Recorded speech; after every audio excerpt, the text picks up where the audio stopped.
Man, I never expected it to be this laggy, but it's actually doing pretty well, I have to say. All this gold, so you gotta make use of what you have. Yeah, I can live with it.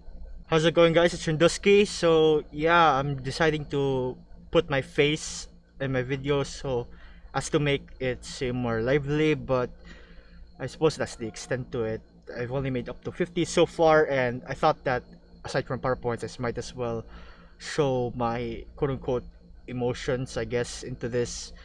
So yeah, onto the PowerPoint. Welcome to Puppet.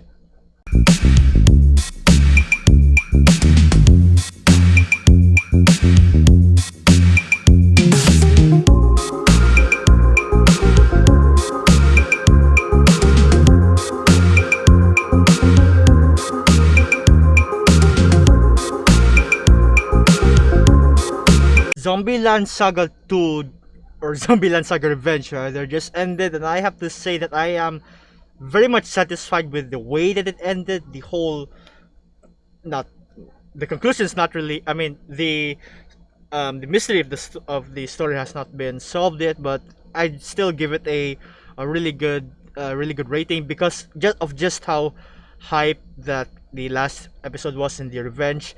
It was beautiful to watch. It was so hyped to watch, and I wanted to share my thoughts with you guys on this season, and hopefully, and they will probably make a season 3 out of it.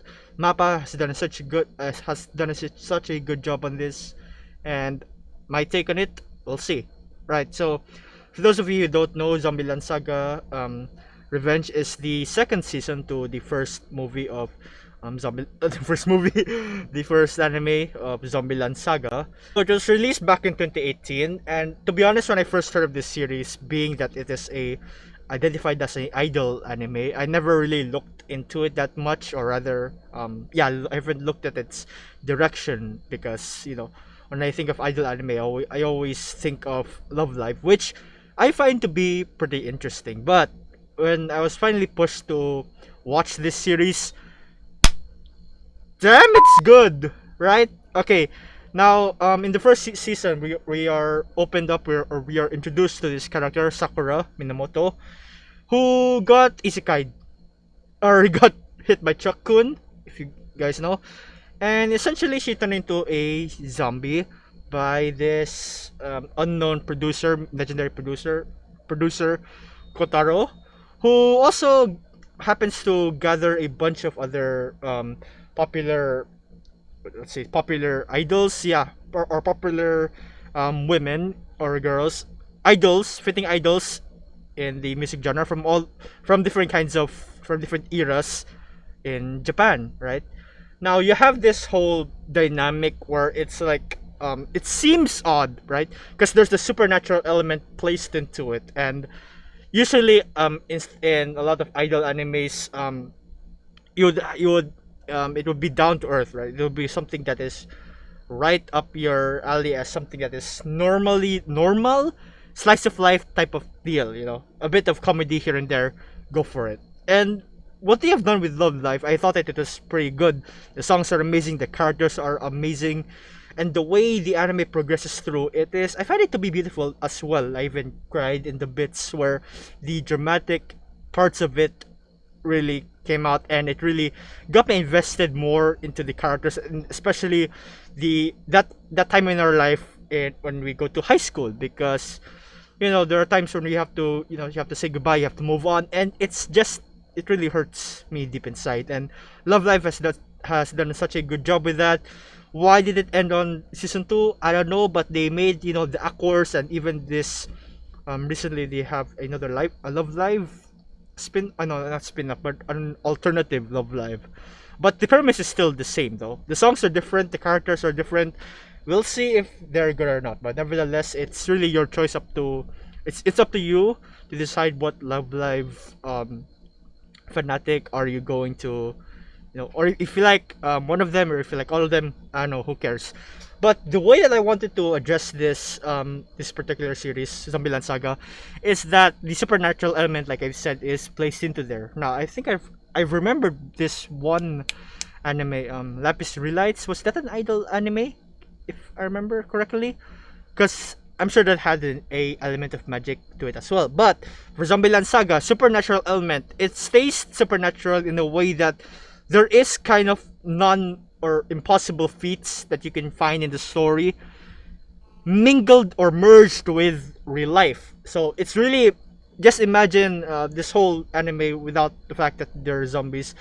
Just imagine them as regular human beings, then that's it. But the fact that they are zombies in itself is what makes a part of the story so interesting as well, because you have all these characters, these girls pulled out or revived from different eras in Japanese history, who are known for being such huge idols, and you merge them together to form the ultimate dream team. As you've seen in this picture, you can clearly see the glow up of the characters themselves, how simple makeup techniques can really bring out beauty among these characters, especially, it's sort of like literally restoring their faces and their complexion as, before they've died, before they've passed away. And come on, realistically speaking, let's all agree that, zombies in real life would be scary, would be ugly, especially to the fact that, it seems that they're already at the point of almost decaying, and I'm pretty surprised how they stayed fresh, I guess, or they've stayed in mint condition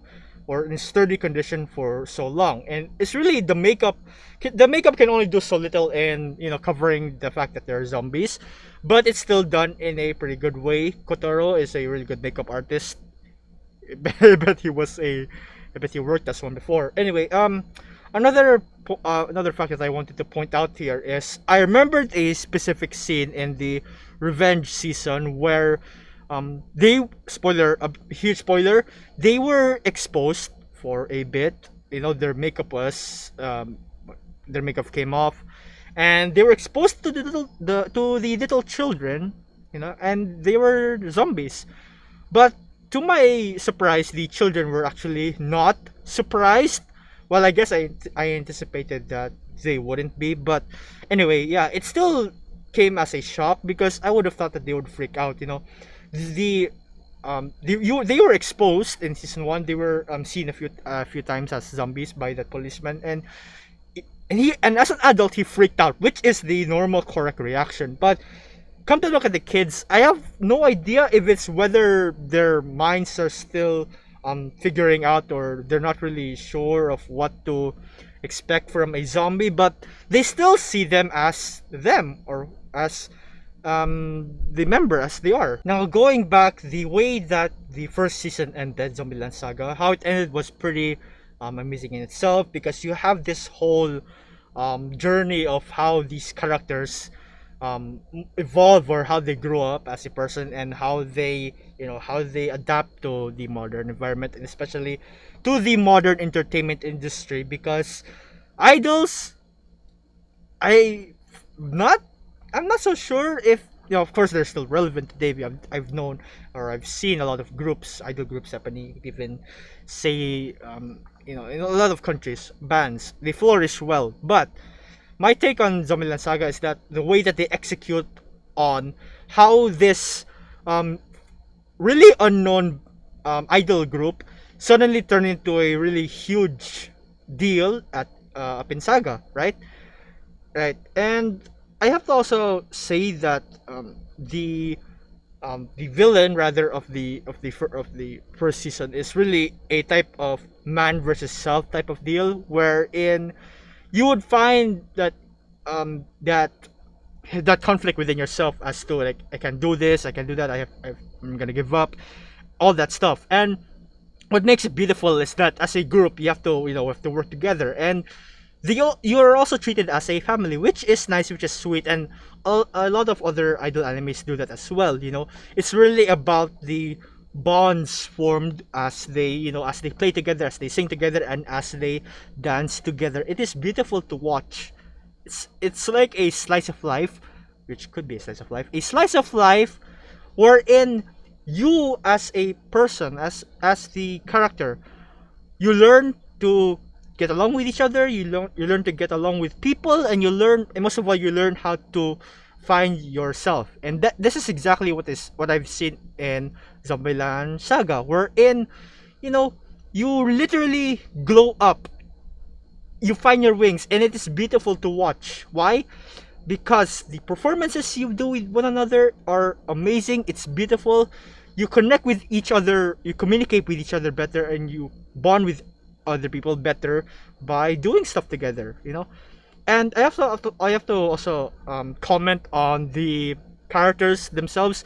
Zombieland Saga has done a great job in trying to build the characters themselves, right? You have a story, or a mini story arc rather, for example, for Lily, for Saki, for Sakura, for Junko, and Taichan. Taichan doesn't have a proper backstory yet, but hopefully they will make one if they make a season 3. Now, going back to the characters and their mini arcs, it's amazing how we wanted to we as an audience, we wanted to learn more about these characters. Why do we love them so much? Why are we so invested in them? Why do we call them our waifus? Am I recording? I'm recording. Anyway, why do we call them our waifus, right?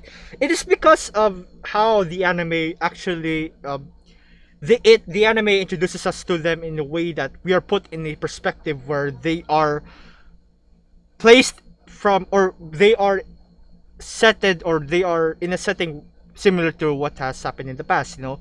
And of course, we've seen backstories of what happened in their lives. Saki, Lily, Junko, Yugiri in the second season, which is beautiful. I'll get to that later. And yeah, the way that we explore their personalities and explore their quirks is done in a really simple, exquisite way, you know, to really get us invested in it. And Mappa being such a really good animation, the whole designs of the characters and the way that they make facial expressions, it's cute. The stories that they have, the reasons, their motives for being an idol, and their past experiences and their past, what's the term, occupation, I guess. Yeah, the reasons, and of course you have to also include the reasons, or the scenes of how they died, which is tragic, really tragic. But yeah, I really guess that I'm really impressed of how deep they explore into the characters. It's not that deep, but it's good enough for us to really get invested in them. Like for me, how I got invested in Ai's backstory. It is kind of tragic, and I really sympathize with her issues and her motives and stuff like that. It's really beautiful to watch, and it's beautiful for me as an anime fan rather, to really learn about these characters. Now, compare this to other idol animes: Love Live, Idol Master, Starlight Revenue, Bang Dream. Yes, they also do explore their lives, or they also share similar traits to that, in which we explore or highlight rather the personalities and characteristics of each person, or of each idol, right? But this is a supernatural, so of course you have to explore the history behind them, and as to why these changes in the modern world heavily affect them and heavily affect their mindset, as what have happened with Junko in that one episode in the first season. I suggest you check it out, which is beautiful to watch. Now, this whole the season 1 ended beautifully with a never giving up type of deal, to continue on no matter what happens, no matter how lucky they were. It was beautiful to watch. Sakura really did a good job coming back from that. It was such a hype moment. They really gained recognition from the fans. It's also about connecting, of course, with the fans as well as idols, to reach out to them, to inspire them, and to be as one, I suppose, I guess. But yeah, the mystery of the first season, though, about that new supporter really had me going, because I knew something was going to go wrong the moment that last scene was played through, of how that reporter was not suspicious of the idols. And it also had me going, like, if these idols were famous in different eras, surely at least some people would notice, or the older generations, or generations of that era would notice, I guess, but not for all, but at least for some, right? And yeah, the way that they've made it through without anyone recognizing them, that recognizing their true identity, or if they're zombies or not, it's pretty amazing to me. And yeah, nevertheless, season 1, it ended with such a banger. The mystery, it continues up to season 2, which I will be talking about right now. Zombieland Saga Revenge opened up not what I was expecting of it at all. You know, I have expected the whole continuation though of the thoughts of the reporter having suspicions about the idol group. I got that, but we were introduced really hard about what happened during the starting episode of that time. And yeah, what basically happened is that during one of their, one day, Kotaro suddenly opened up this opportunity for the group to play at this huge event called the EFS Izumaki. I'm sorry, I forgot the EFS stadium there.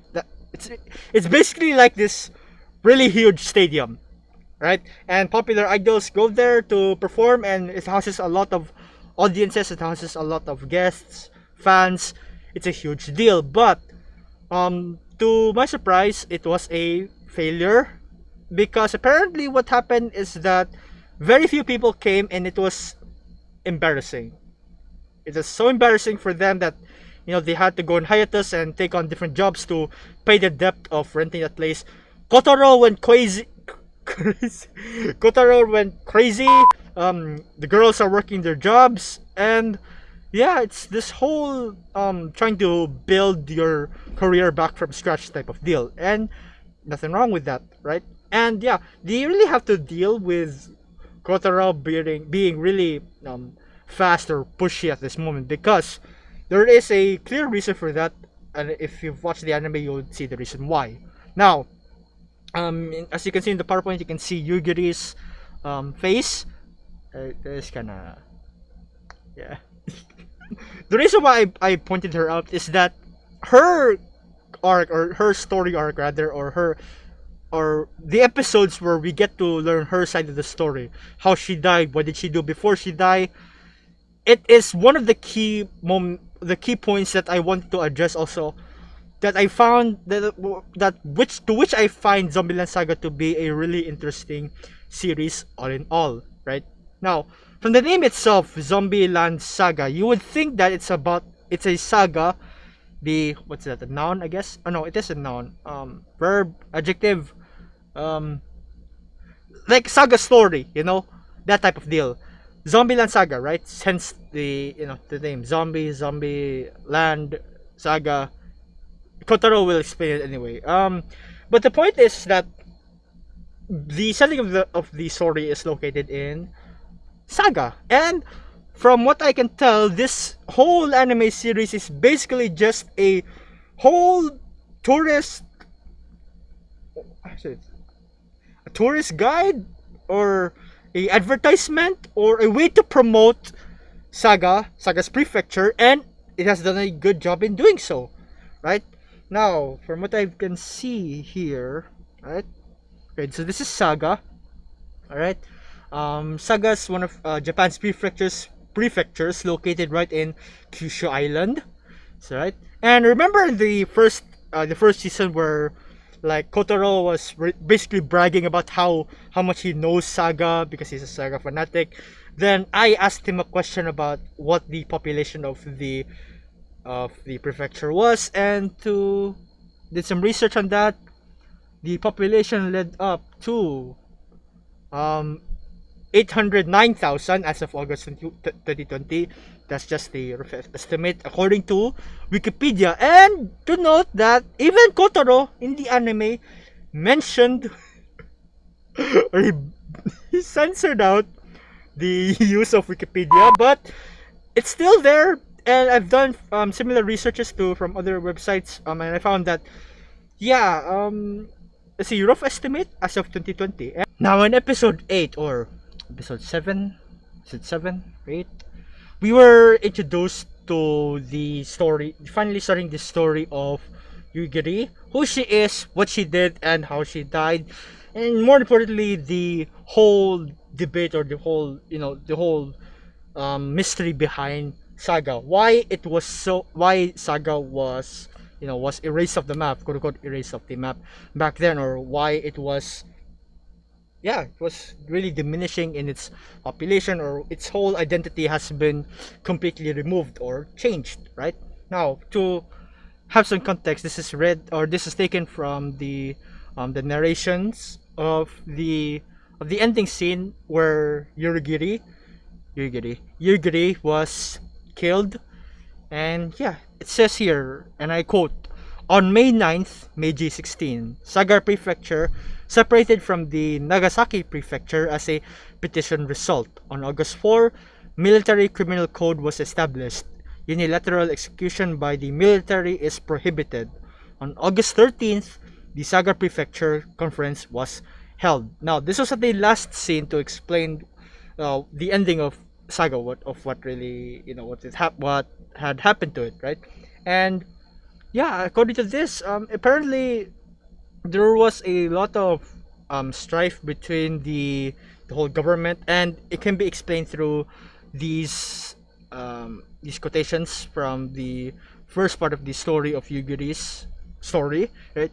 At the end of the Tokugawa shogunate, Saga was one of the first domains to be westernized and played a leading role in the Meiji Restoration. However, the uprising of the samurai in Meiji 7 and their defeat brought glory down to earth. In Meiji 9, Saga Prefecture was divided into two prefectures, Mizuma and Nagasaki, and its name was erased from the map. So, I've done a bit of research as well to see how how close or how accurate. Of course, it's gonna be accurate, right? But I have to see also the similarities, and luckily, I have found one, right? According to JapanVisitor.com, right?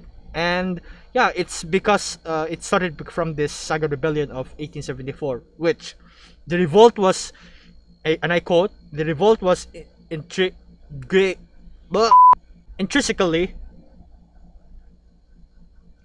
The revolt was intrinsically a conservative reaction to the loss of samurai privileges, Japan's increasing westernization, and the new Meiji government's refusal to sanction an invasion of Korea. But bottom line is, there was a lot of feuds between that. Saga fell apart.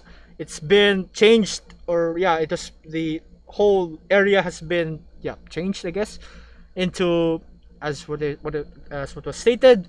And yeah, people wanted to reclaim that. And from Yugiri's arc, we see the lens through it, or how it happened to Kichi, one of the main protagonists, or no, not the main protagonist. Oh yeah, the main protagonist for those two episodes, right? And Kichi is voiced by, I hope I get this right, by Kotaro's same voice as Kotaro's. So they make use of the voice actors they have, and of course, in the episode, we also see hints or glimpses of the Saga characters in that era. The style changed a bit, but it's clearly still them. There's literally no one in Japan, especially in that time, who has colored hair and has wacky hair like theirs. So yeah, there we go. But yeah, what I find interesting about the history that Saga has, it's really intriguing to have an anime really dive deep into its roots. It's a really good way of promoting and to really appeal to the people of what Saga is all about. Because honestly, up to now, I thought Saga was just a historical saga, Vinland Saga. But no, Saga is a place in Japan, and it is beautiful. The tourist attractions are really nice. The food, the people, they seem nice. The events, it's amazing. And Zombieland Saga has brought all that to life. For instance, the Cat Olympics episode, where even the voice actresses are filmed or participated in the event as well. It looks so much fun. I wanted to try it out. And it's so beautiful how they really captured the cuteness of these characters. Saki, they have no idea, or they have very little knowledge except for Saki. Saki was hyped for this event. And yeah, the execution of how they deliver Get Olympics to us, the anime watchers who have never known this or heard of this in the first place, or even this entire concept. At least there were kind of balloon fights, mud fights a bit, but not to a level this extreme, and it's very well done, right? Right. Also, the Tori chicken, right? It's real. They even showed a short glimpse of the commercial that was used back then, and Zombieland Saga did a very very amazing job recreating that commercial with the same moves, the mascot, the costumes. Very beautiful, and it's a good way to appeal to us, the audience, anime watchers, waifu lovers, to see our characters, dress up in Tori chicken and dance to the theme song. Makes me want to boogie, and I'm also hungry for chicken right now. So anyway, yeah, the point of having this really appealing way to even to have Tori, a real restaurant, Tori chicken, drive Tori, had to have this restaurant and let to animate it rather, right? It's amazing. It's an amazing way to appeal to us, to advertise to us, and of course, Tai-chan's Tai-chan's role in this is so adorable. It's so cute. So Zombieland Saga, it's a really good anime that appeals to us, the tourism, the landmarks, the events, the culture and practices of Saga. Put it into an anime, brings it to us. We love it. I want to do it to Japan even more. Even do a bit of photo pilgrimaging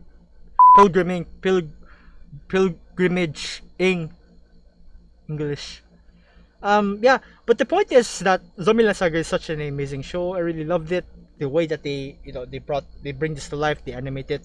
It's a refreshing way, and I'm sure that the people of Saga are really excited or really happy about it too, to see their landmarks come to life. It's amazing. It's beautiful. Now, the Zombieland Saga Revenge season, right? Their goal, the main conflict, the plot of the story, is to get revenge on the embarrassment they felt on that day, and bring it and transform it into what seems to be now a literal anime live aid of Queen.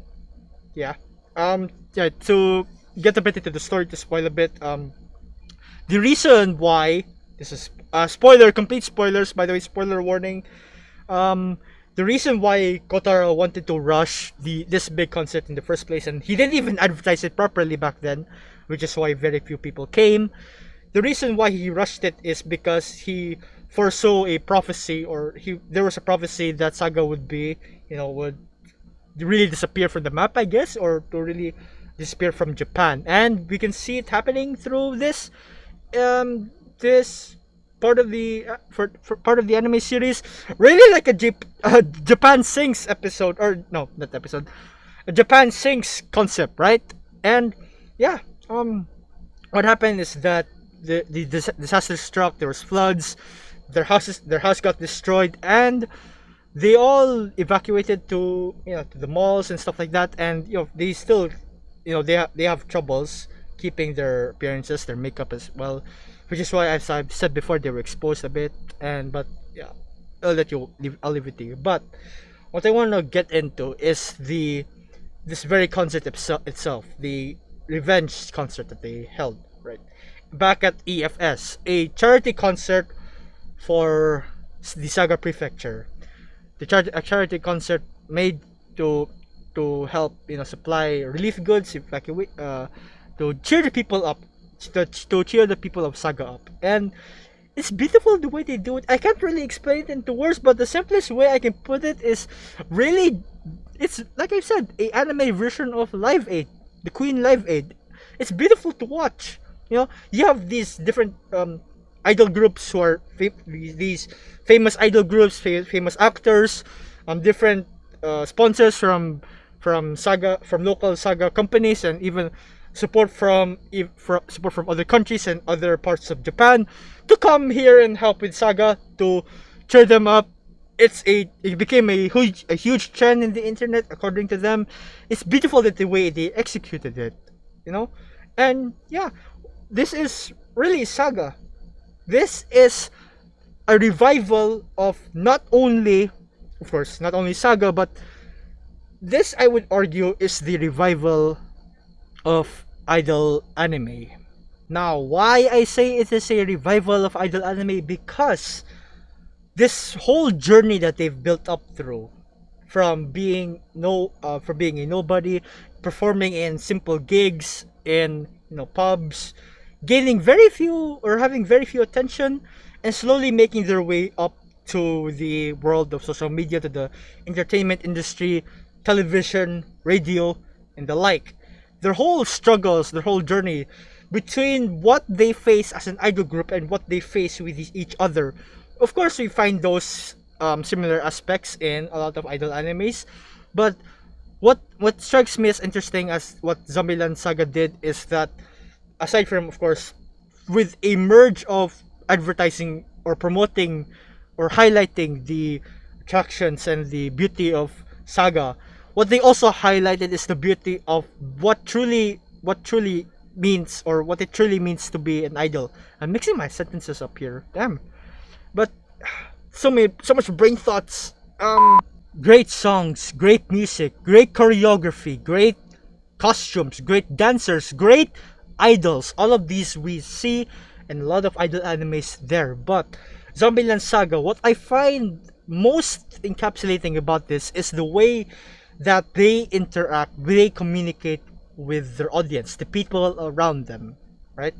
Because you see, in the anime, we've seen a lot of these changes happening, how the characters grow, and that is because they interact, they confront their pasts, the people around them, and it's all about that closure. That closure is so touching to see, and we can see that through Lily's episode from the first season of the anime. It was beautiful and heartwarming.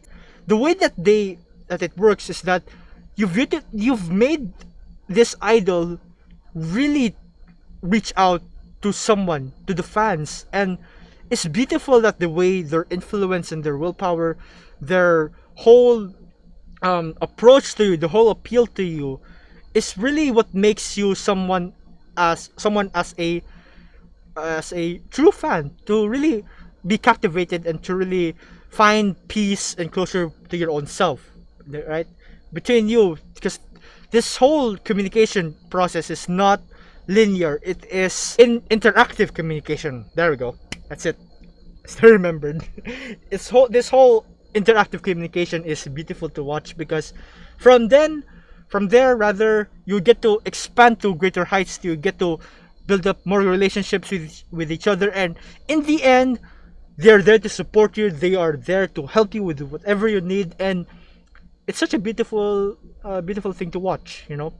Connections through fans with celebrities. It's humbling to see, and that humility is what I find Zombieland Saga to be really one of the highlights of it, because their connections with each other, the whole entire process that they've built up through, it's all because of the people around them as well, the fans who are supporting them. You can never be famous or idols as you are right now without your fans, because the fans are the ones who are really supporting you, and to give that thought, or to give that love back, and to give really that sense of peace in mind, it's beautiful to see. Zombieland Saga has done such a good job with developing their characters to ensure that they really make progress to the way that they grow, they interact, and how this whole group formulates an equation that is beautiful, formulates something that is touching. Looking back, I'm kind of redundant about all this, but I hope you get my point. Though, is that Zombieland Saga's interaction with the audiences, the people around them, Saga Prefecture, it's a wonderful mix of all that, combined up with singing, dancing, choreography, beautiful waifus, beautiful art, beautiful music. Idol anime couldn't have been better. Wait, it is better. But Zombieland Saga, I really appreciate the work that they've done with it. Zombieland Saga, the anime, season 1 and 2. I'm just gonna rate this all in general because I find them to be pretty amazing, right? I know some of you may disagree. The ratings may be different for each season, but okay, let's just look at it as a whole, right? So in terms of the plot, Zombieland Saga, I give it a solid 10. To the first season, the transitioning of, or the pacing rather, of the plots, the stories, how the characters develop, and how closures are met within the characters are beautiful, well done. All of them have grown up, and it is beautiful. Come season 2, they further expand their skills. No, they expand their love for towards the audience, and to really reach out to that saga practice, to that saga vibe, as to as to what is mentioned, or as to what the anime have projected or portrayed towards us. Saga is amazing. Go watch go watch Saga. No, go to Saga, visit Saga. I'm sure you have a good time. And Zombieland Saga, I am sold. I wish I could go to Japan. In terms of the animation, Mappa